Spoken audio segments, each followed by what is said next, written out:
Una vez más, Pablo Iglesias ha vuelto a defender a Andrés Bódalo. Es uno de sus concejales en Jaén, condenado a 3 años y medio de prisión por agredir al teniente de alcalde de Jódar en 2012.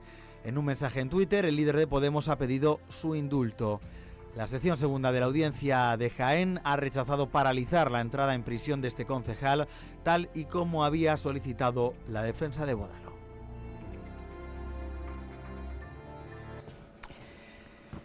Tragedia en Pakistán, nuevo ataque del terrorismo islámico y especialmente dramático. No solo por el número de muertos, más de 70, por más de 300 heridos, sino por, ya no sé ni cómo tildar y cómo calificar un hecho en el que decenas de niños y de madres, de mujeres, han muerto víctimas de otro ataque de los fanáticos islámicos. Todo esto ocurre en un momento en el que efectivamente parece que la zona atravesaba, un tiempo de mayor estabilidad. Sin embargo, como ya apuntaba nuestro sumario, también unas fechas acuciantes en Europa por los recientes atentados todavía en memoria en Bruselas y en París. El objetivo eran 10 cristianos, sin embargo 70 personas, como digo, han sido asesinadas en manos de terroristas que se inmolaron buscando a esos 10 cristianos, matando al lado de un parque infantil a tantos críos y a muchas mujeres. En situaciones como estas a mí me faltan las palabras, me sobran sentimientos de rabia, de indignación, de falta de entender, de incluso no ser capaz de asimilar cómo en mentes, iba a decir racionales, pero solamente puedo concebirlas como enfermas, son fanáticos. Estamos hablando quizá, como además analizábamos en el programa pasado, con el padre Quillo, que nos acompañó, quizá con una patología detrás, porque solamente así ni siquiera se va a entender, pero se puede aceptar un hecho así. Aceptar en cuanto, a ser conscientes que está ocurriendo, pero que desde luego hay que abordar.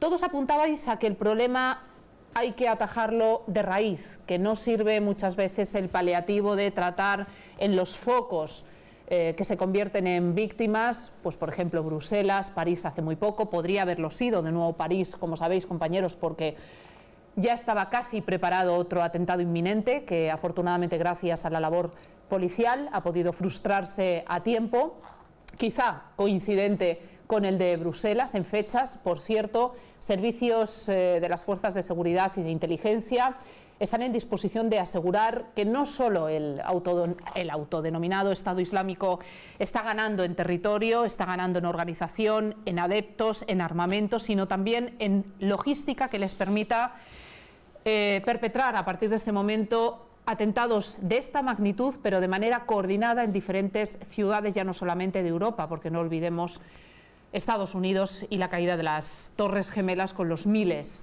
de muertos. La situación está llegando ya a un extremo que como poco hay que analizar. Yo creo que es un tema absolutamente de conmoción general. Yo me hago muchas preguntas y una de ellas es ¿hasta dónde vamos a ser capaces de aguantar esta afrenta permanente que estos tipejos están sometiendo a Europa y al resto del mundo? Hay quien duda que estamos en guerra. Yo estoy absolutamente de acuerdo. Yo hice esta pregunta cuando hablábamos de los atentados de París. Esto es una guerra absolutamente clara, donde los estados deben tomar cartas en el asunto, botas en el terreno, aviones bombardeando y una estrategia conjunta para acabar con esta gente de una vez por todas, porque esto va a seguir, esto no para. Y siento mucha envidia, ahora a colación de esto viene perfecto, siento mucha envidia de un país como Japón. ¿Os habéis preguntado alguna vez por qué en Japón no hay terrorismo? Japón no permite la entrada de musulmanes que no vengan con una carta de trabajo, Japón no permite alquilar una casa a un musulmán, Japón no permite importar el Corán, una mujer japonesa no se casa nunca con un musulmán y si se casa es considerada una paria, es decir, radicalismo absoluto como ellos hacen con nosotros. Entonces debemos tomar ejemplos seguramente de países como Japón para empezar a pensar que esto tiene que acabarse de alguna manera. Porque si no, con el dolor tan reciente de lo que estamos viviendo, pues se puedan justificar sentimientos como el tuyo. Sin embargo, embargo, radicalismo se puede combatir con radicalismo, es decir, las medidas... Creo que es un poco limitada, muy dicotómica, en el sentido de intentar de forma maniquea hablar de buenos y malos.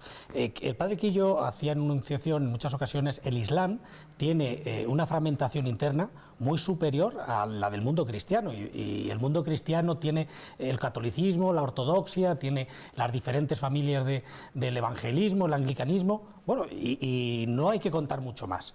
El mundo del Islam es mucho más complejo internamente, y de hecho estamos hablando de auténticas quiebras en el seno de los países, sociedades fracturadas. Pero y es cierto que el tema de los soportes económicos, y en muchas ocasiones hacemos lecturas a efectos geoestratégicos a nivel mundial, señalando como buenos y malos. El otro día yo era un defensor, y desde el primer momento he sido defensor de poner intervención militar para que los terroristas no tengan base territorial de sustento. Bien, pero perdón, Jesús, por cierto, la buena noticia es que parte del territorio que había sido conquistado ha sido devuelto a sus orígenes, y por tanto parece que también está habiendo una recuperación de parte del territorio de ese Estado Islámico a nivel geográfico, insisto, porque a nivel de estructura, de jerarquía, incluso de actuaciones, vemos que la situación es mucho más grave y se están agudizando muchos aspectos. Pero ahí sí que tenemos un punto, creo, de victoria en ese sentido y en esa guerra. Pero yo sí quiero establecer la misma diferencia que hacíamos con el gobierno catalán y Cataluña, y salvando distancias, por supuesto, en otras dimensiones.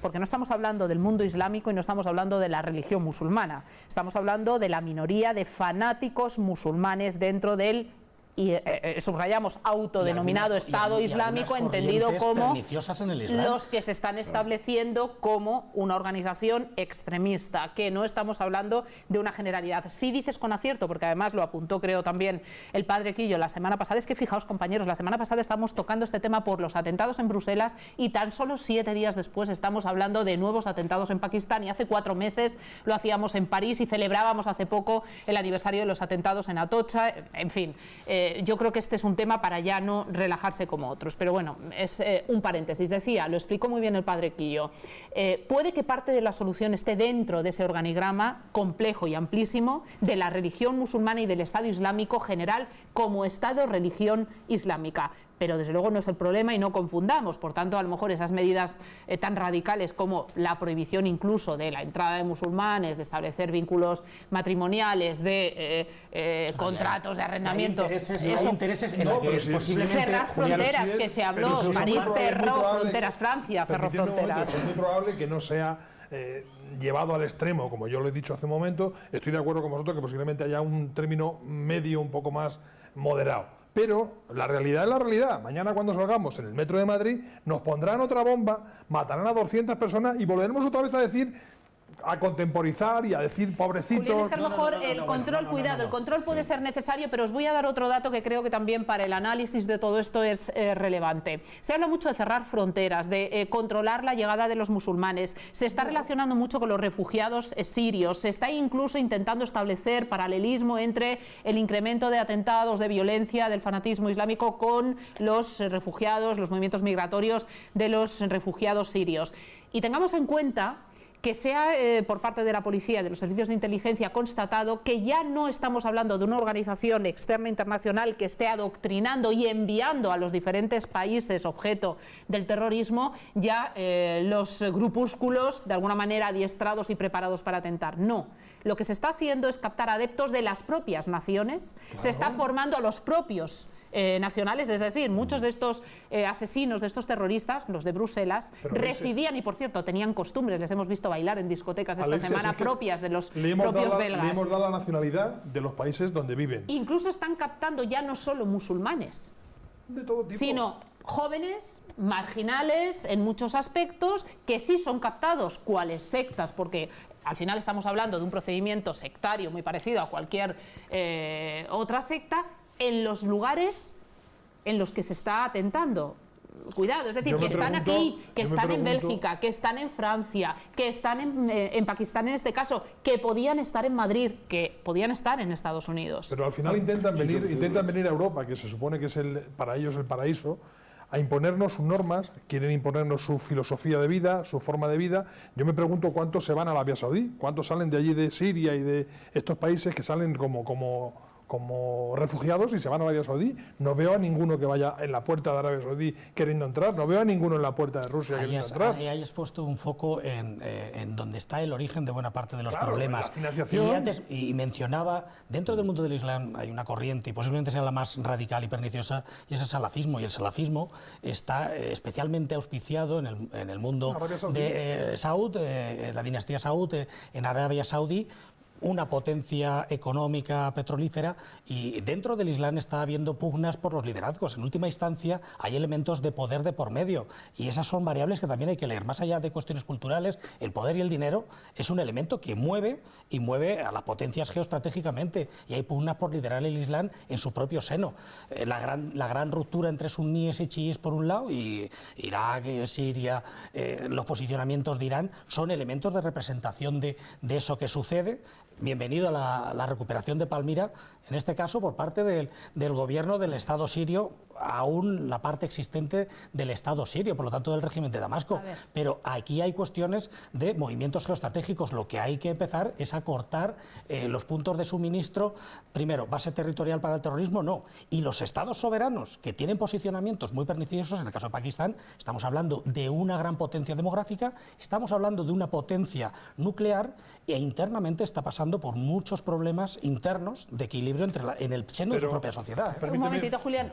Vamos a escuchar a Pablo, por favor, y Ignacio, que no se han pronunciado en este tema, y después seguimos. En principio, y por retomar un poco el hilo de este apartado del programa, alucinar con un atentado de este calibre, ¿no? Me da igual que los fallecidos o los asesinados sean cristianos, musulmanes, hindúes o budistas, da igual, son personas, y el fanatismo, con independencia de la religión, yo en este sentido no voy a entrar en si el suicida era musulmán, o si era cristiano, o era un tarao, un pirao. El fanatismo, Pablo, ya está, nada más. Por intentar matar a 10 católicos se han cargado a 70 personas, de los cuales muchos son niños y mujeres. Hasta eso llega el fanatismo. Sí, a mí me gustaría dar dos pinceladas.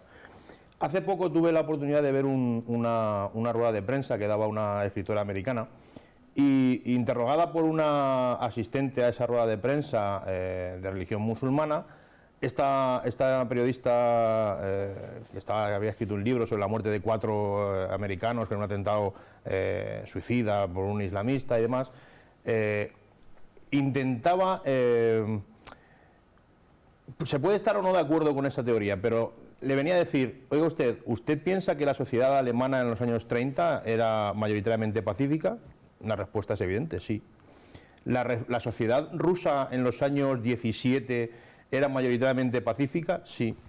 ¿La sociedad china era mayoritariamente pacífica? Lo es. ¿La sociedad japonesa en el año 40 era mayoritariamente pacífica? Todas esas preguntas se responden con un sí. Y eso se convirtió en irrelevante para que Alemania causara 60 millones de muertos, Rusia causara 20 millones de muertos, China causara 50 millones de muertos, Japón otros 12 millones de muertos. Esto, que yo puedo estar en desacuerdo con ello, pero es una corriente, es una teoría que se va extendiendo. Lo que está muy claro es que las balas ganan a las flores y las bombas ganan a las velas. No se puede combatir el terrorismo con velas ni con flores. Es más, ¿cuál es el problema? Al terrorismo no hay que combatirlo... las manifestaciones, los minutos de silencio están muy bien, es una manifestación de pésame, de luto, pero esa no es la solución. La solución contra el terrorismo, y no lo dice Pablo Corrales, lo dicen los expertos que se dedican a la lucha antiterrorista, inteligencia, los servicios de inteligencia, el Daesh no se está extendiendo territorialmente. Es más, como ha dicho antes Alexia, el Daesh está en retroceso en cuanto a territorio físico. En el mapa, el Daesh va retrocediendo. Se han puesto de acuerdo las grandes potencias, Estados Unidos, Rusia, Inglaterra, ahora Francia, ahora Bélgica parece que también va a mandar alguna avioneta, porque tampoco tendrá mucho Bélgica para mandar por allá, pero eso está muy bien, hay que combatir desde el punto de vista del mapa, pero no está ahí, el Daesh no está ahí, el Daesh está en Internet, el Daesh está en la captación de gente sin un futuro, no hace falta que sean islamistas, claro. Son gente sin nada que perder. A estos señores le dice: oye, pues si tú te inmolas en una estación de metro en Madrid, a tu familia le ingresamos 30.000 euros. Dice: pues yo no tengo nada que ganar, a mi familia le dejo 30.000 eurillos y yo me voy a buscar las 7 vírgenes que me dicen estos señores que me están esperando en el paraíso, ¿no? Eso es donde hay que luchar. hay que luchar en Ceuta, yo lo conozco, hay que luchar en el barrio del Príncipe, hay que luchar en Melilla, hay que luchar en todos esos sitios donde el Daesh llega con mayor facilidad que el gobierno de Madrid. Con mayor facilidad que el gobierno de la ciudad autónoma de Ceuta llega al Príncipe, llega el Daesh. Y eso es triste, y eso es España, ¿eh? Correcto, es que donde Ese no es el está problema. Estado, si ves otros conflictos, ¿Qué es eso? donde no está el Estado, existe el elemento de conflicto. Te vas a Colombia, donde no hay presencia del Estado, es donde está Eso la es, y guerrilla. hay que combatirlo ahí. Un análisis, la sociedad alemana de los años 30 venía de la Primera Guerra Mundial y había personas que habían estado movilizadas y había muchas armas en manos de la población civil. Buena parte de este Daesh son personas que fueron preparadas para la guerra, primero en Afganistán por parte de la CIA para luchar en el mundo soviético, y personas que participaron en los Balcanes hace escasamente 20 y algún años. Bueno, por lo tanto son personas que se han manejado con el mundo de las armas, organizarse y demás, y ante cualquier debilidad de Estado, por lo tanto hay que reforzar la presencia de los Estados, y lo que no podemos hacer en países que no son Occidente, también vulnerar los pocos márgenes que tiene el Estado de llevar a cabo su poder. Hemos tenido los grandes errores de posicionamiento en las primaveras árabes, lecturas pésimas por parte de Occidente, medios de comunicación, agencias de seguridad, por no entender las claves internas. Hay que reforzar a los Estados. En España se están haciendo bien las cosas, estamos en alerta 4. Es cierto que la preocupación, Ignacio, voy también contigo, es innegable y creciente en nuestro país. Los atentados están sucediendo cada vez con mayor frecuencia en el tiempo. Vemos que además, insisto, son más sangrientos, coordinados. El terrorismo es difícil de poder controlar, fundamentalmente cuando existe una desunión de los estados en cuanto a seguridad. Es decir, por ejemplo, Estados Unidos, pues bueno, no ha entrado dentro en el tema de entrega de terrorismo. Bélgica, hemos tenido muchísimos problemas de terrorismo en cuanto a que no se llevan a cabo pues ese protocolo de aplicación del terrorismo. Sin embargo, a España se le está poniendo de ejemplo incluso para Sí, el resto yo de creo países europeos que lo que habría en cuanto que a la hacer es gestión, atacar, tratamiento e claro, investigación del terrorismo. Habría que atacar el germen desde el inicio. Es decir, esto es igual que el narcotráfico. No hay que ir al señor que distribuye, sino al que genera. Que también. Entonces hay que ir a ese, y lo sabemos todo el mundo. Lo único que pasa es que, claro, hay un mundo de tráfico de armas, hay un mundo que lógicamente está ahí imbuido, y están los grandes estados. Es decir, esto ya no es un tema ¿Estás culpando a Europa de los ideológico. atentados? No, ¿Cómo hace Pablo Iglesias? no hay que buscar un culpable, el culpable somos todos. No, perdona. Los culpables son los que se inmolan. Bueno, aparte de eso, pero también es cierto. No hables de inmolarse, hablas de suicidio. Bueno, Inmolarse es otra cosa. No, lo que yo vengo a decir fundamentalmente es que nos encontramos que el terrorismo hay que combatirlo desde dentro. Combatirlo no hay que combatirlo desde fuera. Desde dentro está donde está el germen, ahí. Pues ahí donde tenemos que ir toda la unión de todos los estados, tanto orientales como occidentales, y atacar ahí el problema que tenemos, que estamos mirando cada uno para nuestro lado. Rusia mira para su lado, Estados Unidos mira para su lado. ¿Estarás de acuerdo conmigo en que lo que está pasando en Bélgica tiene, entre otras causas, el hecho de que para dar una orden de una policía de un barrio a otro haya que dar el parte a 6 personas distintas? Es que eso pasa en un país federal. Es que, tú te cuenta, el problema nosotros tuvimos con el terrorismo. Claro, en Bélgica era, como digamos, el templo de los terroristas, se escondían en Bélgica. Anoche pues todos hemos visto las grandes películas estas de gángsters, claro, que eran perseguidos por el sheriff del condado, que pasaban la frontera del estado y se paraba el coche del sheriff, claro, porque en ese estado no tenía competencia. Claro. Eso es lo que no nos podemos permitir. España, como país, me da igual cómo le llames, país, Estado federal, llámalo como quieras, pero es España, no se puede permitir, con la que nos está cayendo desde el punto de vista internacional, empezar a perder el tiempo en discusiones de si Estado federal, de si regiones, de si autonomías, de si catalogaciones técnico-jurídicas. Vamos a ver. Al revés, claro que ayuda. Claro que ayuda. La unidad ayuda a resolver. Estar todos juntos y sumando ayuda a resolver. ¿Pero qué unidad? ¿La unidad de unos pocos o la unidad de todos? No, la unidad de todos. La unidad de todos. Pero eso no es un sumatorio, ¿eh? Se tergiversa todo y la unidad no siempre significa que haya un sumatorio, porque en Bélgica sí hay un sumatorio que da lugar al caos. No, en Bélgica no hay un caos. Ah, no hay caos. En Bélgica no hay un caos. O sea, ni siquiera hasta esta mañana no sabían ni los muertos que había habido. No, bueno. En Bélgica hay una cadena además de errores, reconocidos, y se ha llegado incluso a afirmar que los atentados eran evitables, puesto que estaban que estaban previstos, incluso localizados en el metro y en el aeropuerto. Somos frágiles de memoria. ¿No recordáis lo que pasaba con Bélgica Bélgica, incluso en ocasiones con Francia cuando se solicitaba extraditar a un etarra? Por desgracia. ¿No lo recordáis? Sí. Por desgracia. Hombre, no me pongáis a Bélgica como un país avanzado en la lucha antiterrorista porque causa risa. Por desgracia, en España, la experiencia del terrorismo de ETA hizo a los cuerpos y fuerzas de seguridad del Estado Y a la y inteligencia. las de las comunidades autónomas a empezar a coordinarse. De hecho, tradicionalmente España tenía dos cuerpos de referencia, la Guardia Civil y la Policía Nacional. En los comienzos de la transición Iba por era libre. casi imposible que se coordinaran. Bueno, el gran esfuerzo de coordinación... ¿Dónde hay más? ¿A fecha de dónde hay más? ¿Dónde hay más más? policía hay?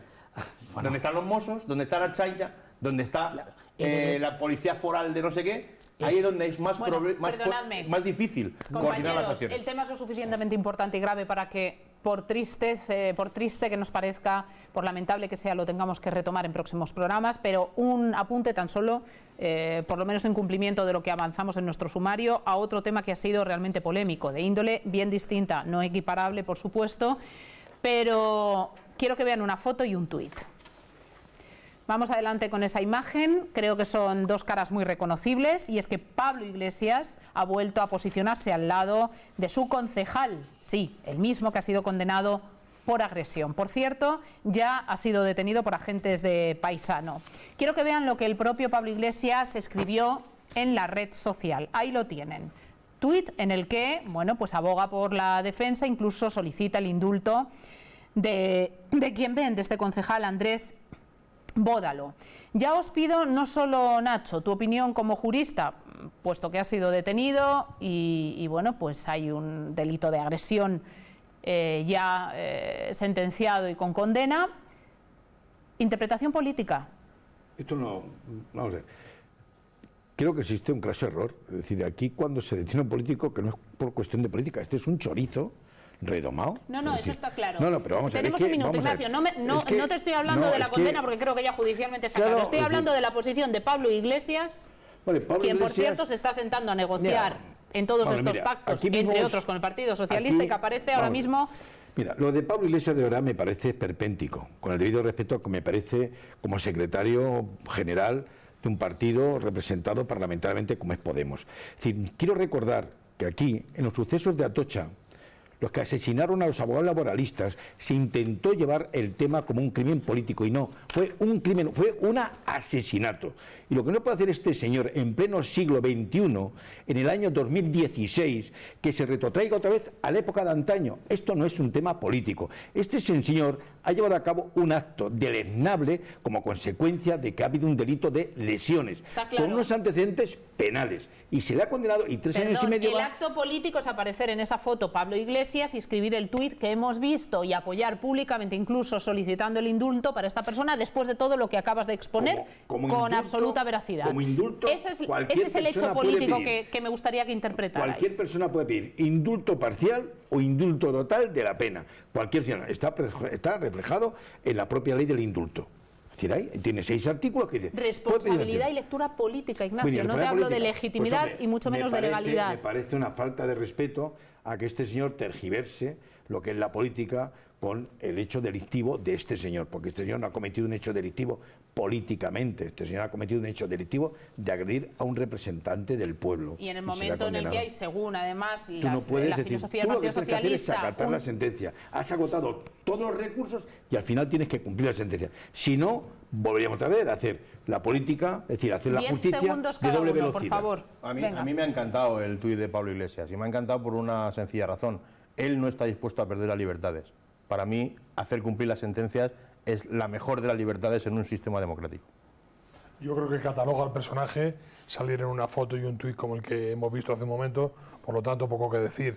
Él mismo se ha reflejado, él mismo ha quedado reflejado y sus votantes le castigarán seguramente duramente en las próximas elecciones. Catalogar como libertad política una agresión física, eso es no entender nada del proceso democrático. Esa es la historia.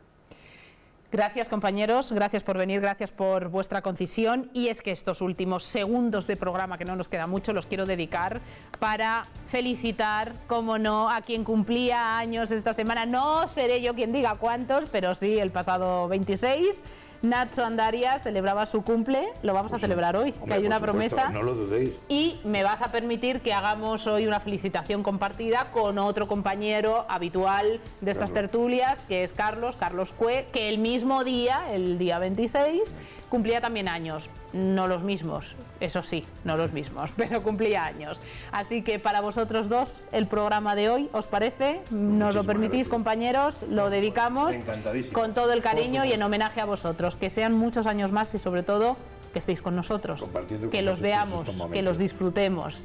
Muchísimas gracias, especialmente también, gracias a todos. Chicos, a todo el equipo y a ustedes por seguirnos, que volvemos fielmente, como cada semana, con toda la actualidad.